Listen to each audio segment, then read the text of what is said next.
The waitress moved through the diner with quiet precision, pouring coffee, taking orders, never missing a beat. Her sleeves were rolled up, revealing scars that twisted like old rope around her forearms. They weren't easy to look at, jagged, discolored, clearly born from something violent. A couple of young soldiers in fatigues sat in the corner booth, laughing too loudly, their voices sharp with arrogance.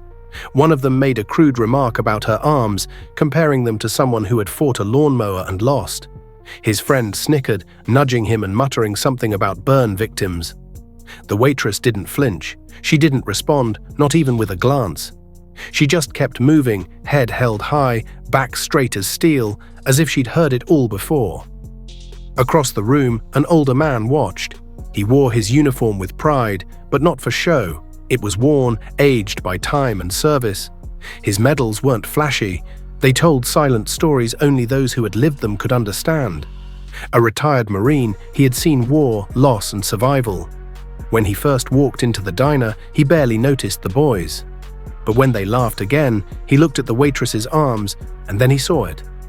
Beneath the deepest scar, partially hidden beneath burn tissue, was ink. A tattoo, not just any tattoo. A unit insignia, his unit. 3rd Battalion, 5th Marines. His blood ran cold. That symbol wasn't given lightly. It was earned in fire, in pain, in sacrifice.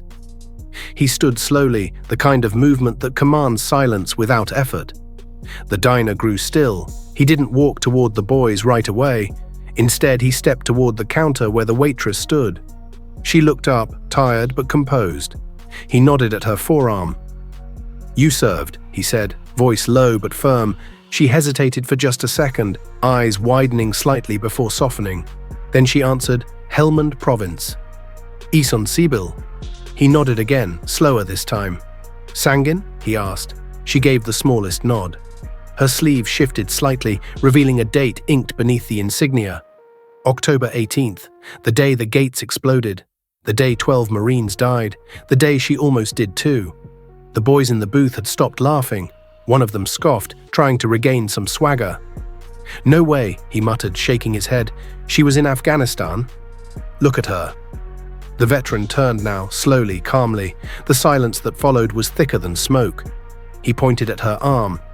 "Those scars," he said, voice unwavering, "aren't from some accident." He let that sink in before continuing. "They're from dragging 2 wounded Marines out of a burning vehicle after the second blast hit. She didn't wait for orders. She didn't freeze. She moved. And because of her, those 2 men are alive today." The younger men looked down, eyes suddenly heavy with shame. The vet didn't stop. "She was 22, he continued, "and she didn't do it for medals. She doesn't wear sleeves to hide shame. She wears them because remembering hurts more than the fire ever did." The boys mumbled something, probably meant to be an apology or excuse.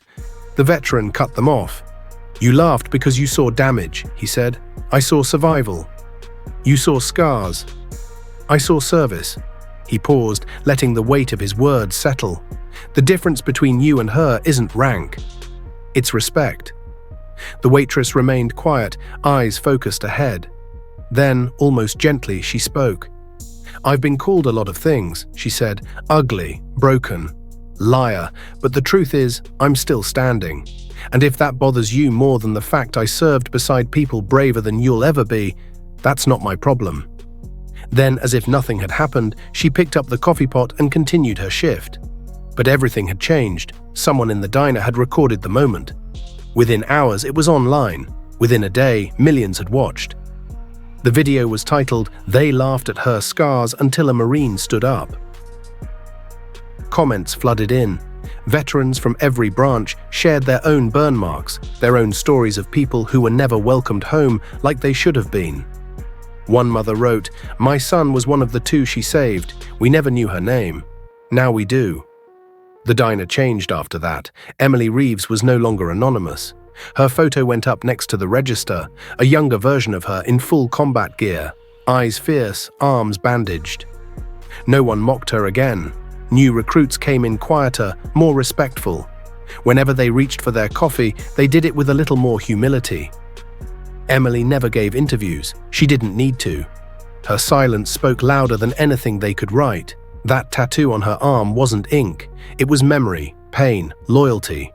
The scars weren't there to remind the world what happened to her. They were there to remind the world what she survived for.